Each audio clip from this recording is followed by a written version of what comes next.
At 5 o'clock, I try to wake up from my bed. I'm tired but I'm going through. I'm fine, I know the dream come true. I love you so, I can't let you go. Let you go 5 miles away.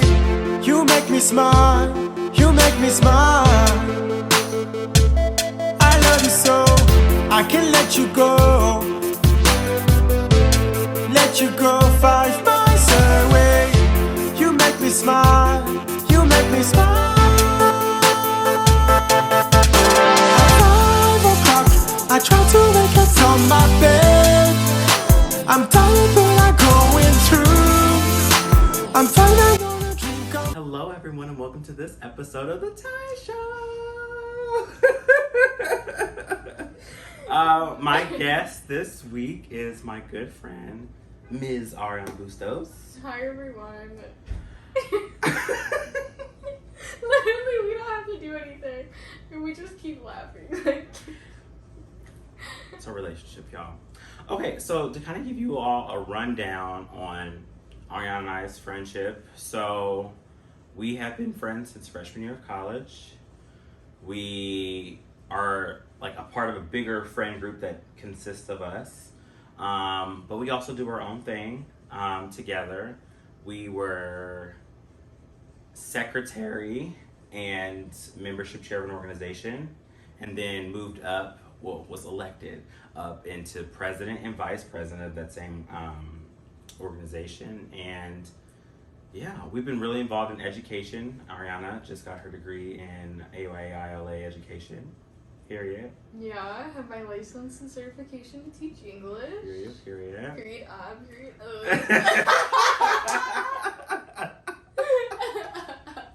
All right, well, I kind of want to get into that. So, I guess, what was some motivations that, like, why did you want to become a teacher? To be honest, like, I didn't really have, like, much of an idea why I wanted to be a teacher. I just knew, like, in high school, I had things that I was interested in, but didn't really know what I would be good at. And so I was like, well, I could pick any one of these things. And then I kind of just fell on BG as my school. Originally, I was going to go to Kent for, like, fashion, so that's, like, completely different. And teaching was just one of the things that I was interested in. I knew if I pursued teaching, I was going to go to BGSU because, like, in high school, my grandma was always like, well, if you ever want to do teaching, you can go to BGSU because they have a really good teaching program. So then I was like, it was in my head, I was like, okay, if I pursue teaching, it's BGSU, if it's fashion, it's KSU, like, whatever. So then I just ended up with BGSU as my school. And then I didn't really have, like, much of a motivation as to why I wanted to be a teacher. In, like, your first year, that's one of the things that they do, like, who are you as a teacher, why do you want to be a teacher, and then year 2 is, like, who are your students, whatever. And I really didn't have much of a motivation, like, my first year, really not second year either. But once we started, because we didn't have classes together, I mean, we did freshman year, but then, like, we had classes again together sophomore year. Yep. And I was, like, seeing more of the people in my AYI, cohort in my classes, like, repeating, so I was like, okay, familiar faces, like, I can kind of build community here, but then still, it was, like, just you and me in those classes that were the only people of color, and so I was like, ... And then, like, you'd read stories about, like, diverse literature, blah, blah, blah, whatever, and it's like, I'm hearing my people, but I'm not seeing my people. Right. Like, anywhere. So, then, like, ICRE formed, like, the end of second year of my sophomore year. And I guess that, like, finding other people that had these same experiences as me, which is just, like, the experience as a person of color living in this society, like, you connect with other people of color based on your experiences, and you guys come together and you're like, wait, so I'm not crazy when I'm thinking these things. Like, other people of color think the same things as me when we're in these predominantly white spaces. Like, it was a lot of, like, first year and second year was a lot of, like, it was a lot of, like, there's no way, like, other people can't be thinking what I'm thinking. And then, like, when we started having more classes together, I was like, okay, we're thinking the same thing.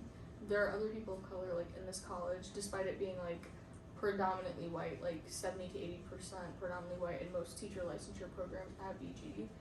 But it just was nice to, like, have that community of, like, other teachers of color that you could relate to. So that kind of, like, motivated me to be a teacher. And it also, like, because even though we talk a lot about now, like, ways to promote like responsive teaching. Like one of the things that people don't do is like engage at like a critical level. So like questioning power dynamics, equity, and like anti-oppression in teaching and like learning. But like that wasn't ever emphasized, so it's something that like came naturally for me, I feel, and like for the other like teachers of color in the group, like this idea or like this feeling of like validation almost, or just like affirmation, like this is happening, but like you still deserve to be in that space. So like really I wasn't motivated by the college itself or the faculty or like anything like that, but like just motivated by ordinary everyday people that look like me, to be honest. I think you hit like that was a really long like you hit a lot of different things that I kind of want to like weed through a little bit. So I think it's interesting that I guess your motivation for teaching didn't come until you were actually in it, I don't want to say in it, but in the work, like doing the work and preparing yourself for it. So she mentioned ICRE, and ICRE is an organization that we were a part of, where we were the president, vice president. It stands for Inclusive Culture Responsive Educators. And I kind of want to talk about kind of the things you picked on about like the importance and like how you're seeing those people that look like you, but also in a wide scale you're not. And how did this organization kind of play a part into like the teacher you're going to be and the teacher you are now? So like those like times we would just meet and like, so we didn't find, like we were not the founders of ICRE, it was Kate Jefferson and Ms.Arianna Bustos.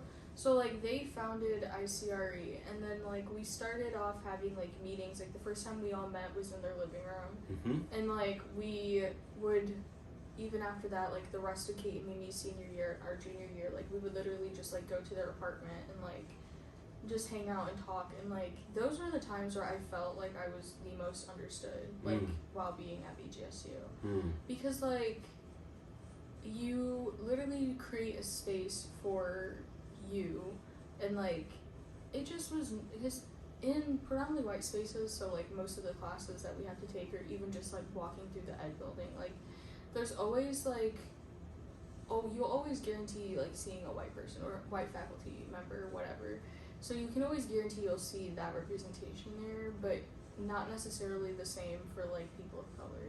So it's really isolating for one, but then when you try to create space for yourself, like in your classes, by like being a person of color that might raise their hand and like say something that goes against the status quo or like what a white man is saying, like if you might be the one saying that, then like people might try and censor you or like gaslight you and be like, no, like that's not what this is. Because I remember like literally sophomore year in my Shakespeare class, my professor, if you are in the humanities at BGSU and you took Shakespeare, you know there's probably one or two professors you're referring to. But anyway, I had a professor that said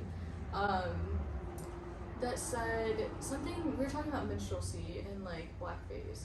And back in the day, it was called like this obviously like really fancy word, like, you know, performance art or like whatever. It was just blackface basically. And the professor kept referring to it as like performance art, and someone was like, that's literally just blackface. And he's like, well, during the time period they called it this, so that's what we're gonna call it. And I'm like, but we're in it was 2019 at the time, and I'm like, but we're in 2019, we have terminology and we have like cultural context that we can use and apply here, and you're just completely shutting it down. I don't remember where I was going with that. Oh no, the whole thing about POC saying something, yeah. So it was this like girl, she was a woman of color, and she said something, and I was like, no, she's right though, because like, and then she just kind of was shut down in class. And then I was like, that's really shitty though, because anytime a person of color speaks up to say something, like, they just get shut down, or they're like censored, they're gaslit, like there's somebody somewhere like going to try and silence them, even though like what they're doing is for the greater good of the community. But what was your question again? How does that impact like my teaching? How did ICRE and like the creation of it impact like the teacher that you want to be and the teacher that you are now? Yeah, so like I think even going with that, like the idea of like continuing to push back on things like that, like that's really what I've gained from ICRE and what I'll take as a teacher, because like there really is nothing that like, I mean, there are a lot of limitations for what students, especially college students, can do. There are a lot of limitations of like teachers can do, but like ultimately a lot of the biggest movements in history and like the biggest revolutions have always come from people of color. Like always coming from Black and brown communities. Like something that has like Black Lives Matter movement, like that's obviously our most like current version of like civil rights era, but like that is an example of like people of color organizing for themselves because no one else is, or because their allies, white people that are supposed to be allies, are not doing their part. So consistently, like these efforts and movements are always on the backs of POC, and they always will stay on the backs of POC. Because not that we need white people like in our spaces like making decisions, but to be honest, they have a lot of power when it comes to access and when it comes to opportunity. So it's like your connections and your presence and you being a white voice that doesn't necessarily need to affirm our existence, but someone that's going to be there and understanding that there are systems in place that will make it difficult for X community or X group of people to like progress, but you're going to use your privilege that you have, whether that's like, you know, whatever position of authority you're in, or like financial, but like either way you have a privilege, use it, and like use it to help people that have been disenfranchised while you continuously sat back and benefited from like white supremacy. But anyway, I think it just really like encourages me to question everything. Like seriously, ICRE just has me questioning everything, and that's something I always take with me to like teaching too, because they just don't, especially it's different like questioning as a woman of color versus questioning like things as like a white person or from a white perspective. Like I'm questioning things from my lived experience, and is this even actually like inclusive to women of color?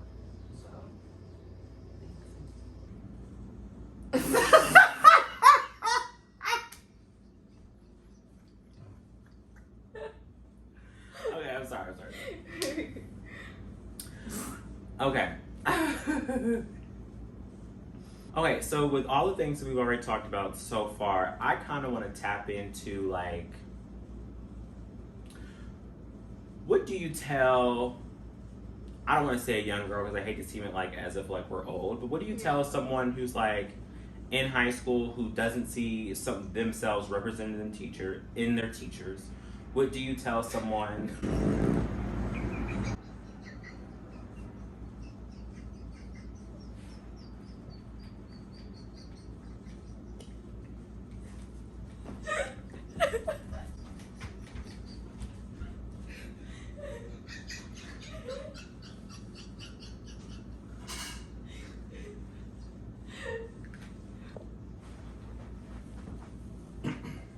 Okay, so with everything we've already talked about, I kind of want to ask, like, what do you tell someone in high school or someone just in grade school who doesn't see themselves reflected in their teachers? What do you tell someone who is potentially going through a teacher preparatory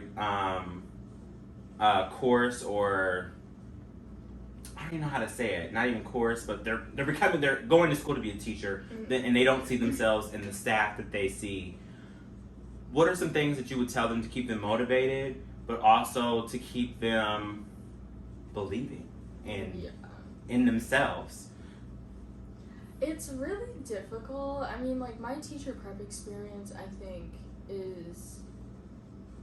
it's like similar to like most. And not that like our experiences are like monolithic or anything, but it's very common. Like, okay, you experience like microaggressions, and then you experience like prejudice, and then you start experiencing racism, and then it's like discrimination, and it's like a scaffolding of like how white people will deny you from their space.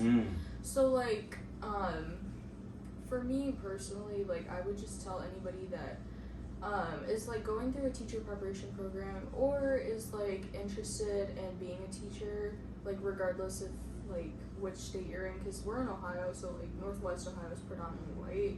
So depending on where you want to teach at, I would just say make it a priority to like find a space for you to like find either like a space, like a group of students, or just have like one or two people that are like staff at that, you know, institution that you're in. Like I would really just suggest finding a mentor of like someone that you can relate to. So like for us, like, our version was, like, really the only support that we had was our DEI person, Alexis. So, like, we knew we could always go to Alexis as, like, someone to understand if we're having, like, issues with racism or microaggressions from faculty or staff. Like, if you have somebody that's in your college that specializes in something and you feel comfortable talking to them, like, utilize those people as resources because they understand what you're going through. I just had, like, a meeting with this second year PhD doctoral student, and she's, like, a Latin, like, she's Latina. I don't know if she's Mexican or not. I think she is. But, like, she was telling me, like, her experience, and I was like, it's the same thing, like, feeling like being in a predominantly white woman, like, career field of education, like, most of the time, it's, like, white women patronizing women of color. Like, that's really just what it is. So, like, how do you stay motivated in that? Like, it's really hard to, but you just, like, it's even difficult if, like, you're a woman of color because, like, that just, it low-key is, like, another set of issues because it's, like, damn, like, I don't even know if you see me as lesser because I'm brown or because I'm a woman, or if it's both, like, I really don't know. But, yeah, I would just really recommend having, like, one person that's, like, a staff at your institution that you can talk to that can relate to you, and that's, like, in your field of work. But I know that's, like, really niche because you're not going to find a lot of people that were teachers of color that work at institutions, especially if you're in, like, Northwest Ohio. So, and you could do that, or like joining a student organization or even starting one. Like, there's so much, like, influence and impact that students have that they don't even realize, because I'm not even realizing, like, until, like, now that, like, ICRE, like, is, like, the only organization that exists, like, officially in our college that specializes, like, in inclusion and diversity, like, as a student group. Even for teachers. Yeah, even though there's, like, the Project Impact student group and the Inclusion and Diversity student group, like, there's student groups coming around, but, like, it's just, I don't know. The more I think about just, like, how there's so little of, like, people of color, women of color in, like, teacher preparation spaces, it's hard to reimagine them, but it's, like, that's one of the things that you just learn how to do, like, as a person of color living in this white society. Like, you reimagine things, but not based on, like, the limitations you have. So, like, while you may be surrounded by, like, white women who, you know, are very patronizing and, like, very racist and comfortable in their, like, fragility and, like, white comfort. So if you're experiencing that, just know that, like, wait, I forget where I was going with that thought. Just know that none of those people matter, because you'll also probably have, like, to be honest, but let me say this, because white people are, when people of color become educated, like, white people are scared of that. Like, historically, like, the Nat Turner slave rebellion, like, they didn't want black people to read and write. They still don't want black people to pursue degrees. Now that college is more accessible for low-income people to attend, which also means more people of color, now college degrees really mean nothing, like, low-key, and they're starting to, the more that white people gravitate away from something, it loses its significance, because the white influence, like, unfortunately, that's how our society runs. So, like, damn it, where am I going with that thought? I mean, you were hitting some really good points. I don't remember. Just, like, just take up space, like, for real. Because, like, in my experience, I have had people, like, professors that I've had, I was just telling Ty about this, like, literally, they're so comfortable in their own, like, whiteness, and they don't even think about how their words and their actions are actually very dangerous to people of color. Because my experiences my senior year of undergrad with just a specific professor are enough to, like, write a book, like, make a movie, like, literally. So just continue taking up space, because I don't even think, I know, like, every person of color deserves to be at higher education and in institutions that they pay to go to. So just continue, although it may be difficult. So understanding, like, what your boundaries are is important, because I definitely pushed myself, like, way more than I would have liked to with, like, staying in education, because there were a lot of times where I didn't want to, but then I'm like, they want people of color to not be in this program. Like, that is how the system works. Like, they don't want us to become teachers and teach kids who look like us. Like, precisely. So I just usually keep that as like, okay, you don't want me here, so I need to work a little bit harder to make sure I stay here. Yeah. I mean, as you all can see, Arianna is a boss. I mean, extremely educated in the field that she's going into and things that surround it. But so much of a boss that she also did a TED Talk about some of this work. So I want to talk about that because I had the pleasure of actually seeing it. But I knew you were doing it. But I mean, I kind of want to talk to you. Just tell us about it. Like, what was prepping for this, auditioning for? So many compliments for the hard work and the amazing job you did. Like, kind of talk about that. Yeah, so like I didn't really even know BGC was doing the whole TED Talk thing, and then like truly Alexis is the reason why like I think ICRE and like we were lucky to like have her here, like as our advisor while she was here during our time while we were leading ICRE. So I think it was great for her to be there because she found so many opportunities and resources for us to like display what we're doing and like broadcast that. And so the TED Talk nomination was just like one of those things. And so I was like, I mean, I guess I have something to say. And I was like, sure. And this was like during my student teaching semester. So I was experiencing like a lot of things. I was like doing the NTPA. The NTPA sucks. And so I'm just like thinking like, how can this experience be any better for teachers? But then like, how can this experience be better for teachers of color? Can it be? Like, it kind of really sucks right now. And that's basically what I wrote about. Like, I just wrote about like that it's performative because it is, and that like I use Bell Hook's theory of the margin and the center. So like the margins are like the people of color that are on the outskirts, and they have to like exert a lot of effort to remain in the center, whereas like the people in the center can. Alright, so my camera died, which we know was a common thing for this season, but we're gonna get back into it. So can you explain to us Bell Hook's Theory of the margin and center? Yes. Yeah, so essentially the margin and the center is this theory of like the people in the margin and the people on the outside, the outskirts of society. So they have to effort. Let us not forget the 1787 New York Manumission Society African Free Schools, where newly freed black children could come to school and learn, but on several conditions. Conditions which told black children, you can come to school if you learn and speak standard American English. You can come to school if you embrace Eurocentric education and minimize your practice of ethnocentrism at home. You can continue coming to school based on how well you can assimilate into our white institution. But let me also be very clear that no matter how much students of color assimilate or sacrifice their involvement within their own ethnic culture to fit into academia, one may still not be fully accepted, which is also what Bell Hooks reminds us of. This is education as the practice of freedom. Thank you. At 5 o'clock, I try to wake up on my bed. I'm tired.